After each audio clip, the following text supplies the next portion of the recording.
Hi everyone. So today I'm going to talk to you about imposter syndrome, which is something that I suffer from on a regular basis. Are you plagued with self-doubt?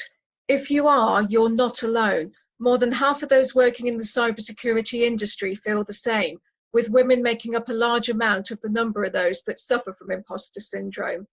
A recent study found that out of 10,000 cyber professionals questioned, over 58% admitted to suffering from it, despite working for major global companies such as Amazon, Facebook, and Google, which is huge. But what is imposter syndrome?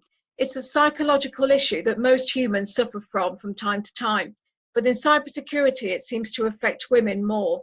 It's a form of self-doubt in which successful professionals believe that they are a fraud and unworthy of their success. Have you ever felt like you are undeserving or underqualified for your job? If you have, then imposter syndrome is likely to be to blame. I know this feeling all too well. Last year, I won SC Magazine's Outstanding Contribution to Cybersecurity Award, and I couldn't believe that I'd been nominated, let alone be one of the finalists in this category.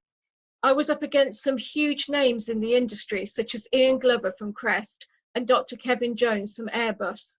There was no way on this earth that I could compete against these names, and for that reason, and for the fact I didn't think I had a hope of winning, I decided not to attend the awards ceremony. I went to InfoSec for 2 days last year and stayed overnight with a friend in East London, and the awards ceremony was on the night of day one of InfoSec.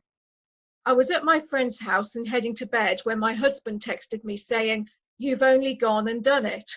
He was following the award announcements on Twitter and saw that I had won the Outstanding Contribution to Cybersecurity Award for my work with the UK Cybersecurity Association. I'd never felt as much of a fraud as I did in that moment. My imposter syndrome was rife.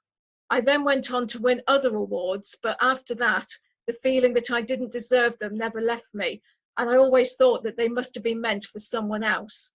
I now have to work very hard to combat my imposter syndrome.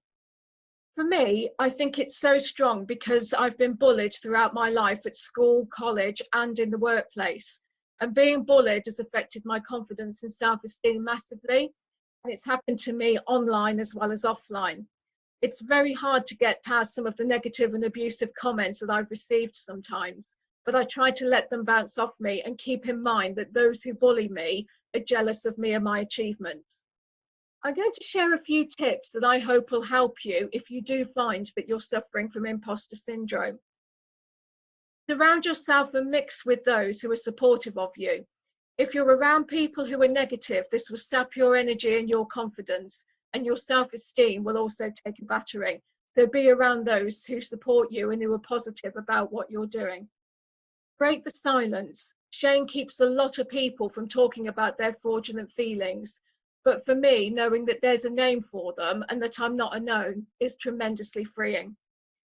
Recognize when you should feel fraudulent. So if you're one of the first or a few women or a minority in your field or workplace, it's only natural you'll sometimes feel that you don't totally fit in. Instead of taking your self-doubt as a sign of your ineptness, recognize that it is a normal response to being an outsider. Accentuate the positive. Perfectionism can indicate a healthy drive to excel, but the trick is not to obsess over everything being perfect. Do a great job when it matters most, without persevering over routine tasks. Forgive yourself when the inevitable mistake happens. Visualize your success. Do what professional athletes do. Spend time beforehand picturing yourself making a successful presentation or calmly posing your question in a class. It sure beats picturing impending disaster, and it'll help with performance-related stress. Fake it, confidence that is, until you make it, but don't fake skills or knowledge. That will not help with feeling like a fraud. There's no difference between confidence and fake confidence. Sometimes behavior drives feelings, so if you can change your behavior and appear more confident, that confidence eventually will become embedded in you. Remind yourself of what you do know and where you have proven success. For me, this takes the form of keeping track of what I've done, as well as what I've got to do. I use a simple task tracker called Asana to keep on top of my to-do and done lists. Feel the fear and do it anyway. And for me, it's helpful to do something outside my work that I find scary or that I've not done before. I find that pushing myself out of my comfort zone in one sphere helps build my confidence all round. For example, I recently tried my hand during the lockdown at making a Jaffa cake style cheesecake. It was a difficult recipe with many steps, and I'd never made a cheesecake before in my life. I'd only ever bought them from supermarkets. So the sense of accomplishment when I'd finished it for me was huge.